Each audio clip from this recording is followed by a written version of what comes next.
Hey girlies, welcome back to my channel. If you're new here, my name is Zen and here we talk about all things beauty. Now in today's video, I'll be teaching you guys a new makeup technique that's been going viral for the last 2 years. I don't know if you guys ever heard of this technique. It's called underpainting makeup. And last year I actually did film a TikTok on this technique, but I feel like with TikTok I don't have enough time to explain the steps and the technique that I'm using. So I'm just so happy to be on YouTube where I have a long lengthy video to break down and explain what underpainting makeup is. So without further ado, let's get right into this video. You're probably sitting here wondering, girl, what the is underpainting makeup? Well, today I'm going to be teaching you guys what's underpainting makeup, what's it for, the benefits, and how to do it. So let's just jump right in. A lot of supermodels actually use this technique to create an illusion that their makeup is less than it actually is. Underpainting is used to sculpt your natural features and bring them out through your foundation to create an illusion that is your natural bone structure that's peeking through your foundation, even though they're using contour and blush and highlight to create that illusion. So this makeup technique is mainly for the natural makeup girlies that want their bone structure to peek through in a more muted, toned down way. Instead of the contour being on top of your foundation, it's under your foundation. Me personally, I don't use the underpainting technique every day, but when I'm going for a more natural look, I do use this technique. So I'm here to show you guys how to use the technique and show you guys the benefits. I did my brows off camera because the focus of this video is our base, not our eyebrows. Today I'm going to be priming my face with the Milk Hydro Grip Primer. Everyone has their own way of underpainting. This is just how I do it. So it's not mandatory to follow my exact steps. You can do it how you like it, but I like to start with contour. And for this step, you want to go for a contour that's really pigmented. That way it could peek through the foundation. I would usually go in my Makeup by Mario bronzing serum, but it's not as pigmented as I want. So I'm going to go with my Fenty Beauty Matchstick because this one does have more pigment. Now for the contour, you want to place the contour on places that you want your bone structure to pop out. So I'm going to start off with my forehead. And for my forehead, I like to minimize my forehead just a little bit. So I like to contour all over my forehead. Then I like to bring it down from my hairline down to my cheekbones, and for my cheekbones I bring it to my jawline. And for the last step, I also like to contour my nose. Now for this technique, your contour can be harsh and your blush can be harsh because it's going to peek through the foundation because the foundation will go right on top of the underpainting. So there's no need for you to blend things perfectly or use less contour or less blush. Now whenever I'm blending my contour, I like to make sure I'm stamping the brush into my skin instead of brushing it away, because brushing it away will only remove the product and you'll be wasting your product and wasting your time. So make sure you're stamping the brush into your skin so you can get as much coverage as possible. Just admit it. See, I gave you faith, turned you down and hope can't deny it. Now I'm all alone and my joys turn a moment. Tell me, where are you now that I need you? Where are you now that I need you? Couldn't find you anywhere. When you broke down, I didn't leave you. Okay, you guys, the contour is fully blended out, and I'm somebody who can't just do all the placements all at once and then blend all the products together because I feel like it can get really muddy. I'm someone who likes to do my contour first, blend it out, then do my concealer, then blend it out, then do my blush, then blend it out. But everybody has a preference, so if that's the way you like to do it, then you do it that way. Now it's time for blush, and usually I would use like a natural cream blush, but for this technique we do need something that's more pigmented, that's going to peek through the foundation. So I'm going to go with my e.l.f. liquid blush. And I prefer doing this step before my concealer because after the blush we can put the concealer right on top of the blush so everything looks blended out and smooth. I gave you attention when nobody else was paying. Blush placement is very important. You want to make sure your blush is right under your eyes. That way it can blend right to the concealer, because if your blush is too low, you're going to sag down your face, because blush is supposed to mimic where your cheeks are. So if your blush is all the way down here, your cheeks are all the way down here. You're sagging down your face. So keep your blush as high as possible so you can still get the snatched face look.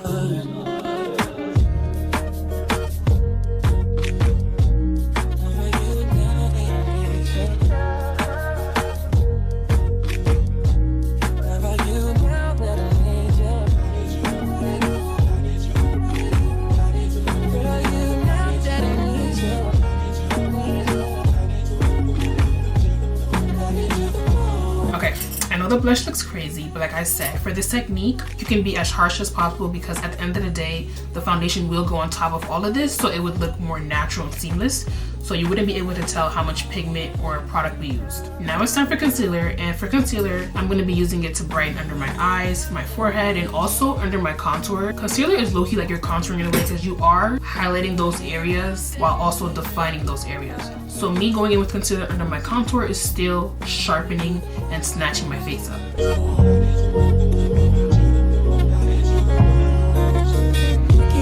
When the door wasn't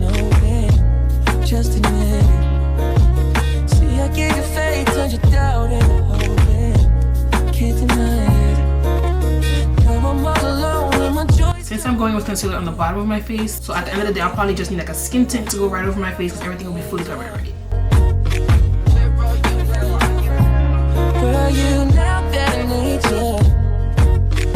Couldn't find you anywhere. When you broke down, I didn't leave you. I was by your side. So where are you now that I need you? Where are you now that I need you?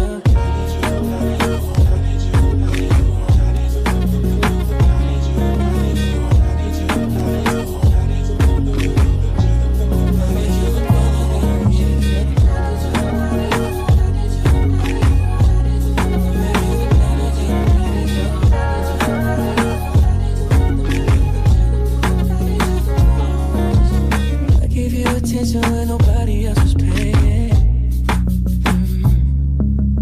I gave you the shirt off my back, what you saying? Keep you warm. I showed you the game everybody else was playing. That's for sure. And I was on my knees when nobody else was playing. Okay, you guys, now it's time for foundation. Now, usually for this part, I feel like since my face is already pretty much covered, for me to go with the full coverage foundation would just completely erase the hard work we literally just sculpted and created. So instead, I'm gonna go with the skin tint because it would just lightly braze over the work we just did and it won't cover too much of the blush and the concealers that we placed. Now for this part, I like to place it on a palette. And this is literally how much I'm using. Now for this part, you're gonna go with like a loose, dense brush because you don't want the brush to pick up too much product because it's gonna just cover everything that we just did. I'm gonna pick some of the product up and then I'm gonna just take some off and evenly coat the brush just so it has enough to evenly spread out the skin tint. And now I'm gonna place the skin tint on the bottom of my face and I'm gonna lightly go over the blush and everything that we placed. You wanna have a light hand when you're doing this and don't stamp the brush onto your face because you're gonna just fully cover the blush. So just light taps. Gonna go over the blush just a little bit to tone it down. I'm gonna go with a little bit more and lightly go over my forehead.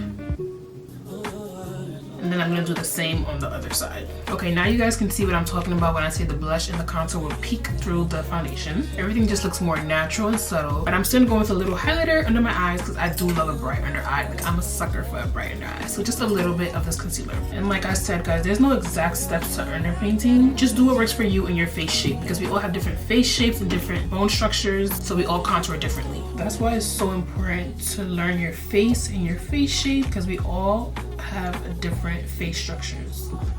Even when I'm watching a makeup tutorial on YouTube, I like to watch someone who has the same skin tone as me or the same face structure as me. That way I can get the same results. And it just makes more sense. Now this is how the full base looks when you're underpainting. Everything is just naturally peeking through. There's no products that's on top of the foundation and it looks seamless. Now it's time to set the face, and for this step, I'm very light-handed. I'm not too strong with the powder because at the end of the day, this is a natural look and we don't want to look too matted down as if it's a full glam. So I'm really gonna just focus on my T-zone and the areas that I sweat the most and keep everything else light. As you guys can see, my powder puff isn't fully coated. It's a light layer. I even took some off of my powder puff. That way I have a light coat. It's not too much. And of course, before I set, I like to brush under my eyes to blend out any creases. And then I go directly under with the set powder. And I'm gonna bring it down my T-zone. And now we're doing the same on the other side. A little bit on my forehead. I'm gonna just lightly braze over my forehead because I don't want too much powder, and then I'm gonna just lightly braze over the rest of my face. Now for bronzer, I'm gonna go with my Fenty Beauty bronzer. We're not adding too much because like I said, we already contoured the face, but just to bring warmth back into the face because the powder did make it a little bit white. A little bit on the cheekbone and just a little bit on the jawline. I'm also gonna add some on my eyelids because I do like a warm eye. Then I'm gonna drag it down my nose to bring the contour back out. And since this is a natural look, I'm gonna go with my mascara and my lash curler.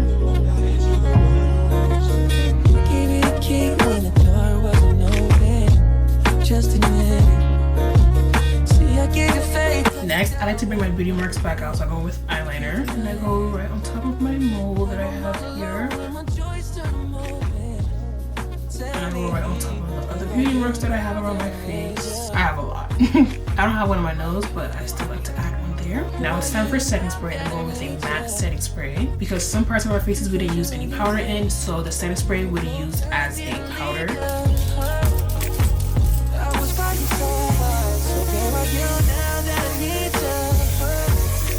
it's time for my favorite part, the lip combo. And for the lip combo, I'm going to keep things very simple because this is a natural look. So I'm only going to go with my brown lip liner and the lip oil. This wraps up the end of this video. I hope you guys enjoyed my underpainting makeup technique. I always find it fun to create and discover new techniques through makeup because I feel like it gets boring just doing one way of makeup. I'm a person who loves to experience and try new things, so underpainting is something that I always have fun with. And if you never tried it, I think you guys should really give it a try. Like I said, everybody has their own way of doing makeup, so if my way isn't how you like to do it your own way. And for the ones who had no idea what underpainting makeup is, I hope this video taught you guys some new things. And as always, make sure you guys like, comment, subscribe to this video. And I can't wait to see you guys next week. Bye!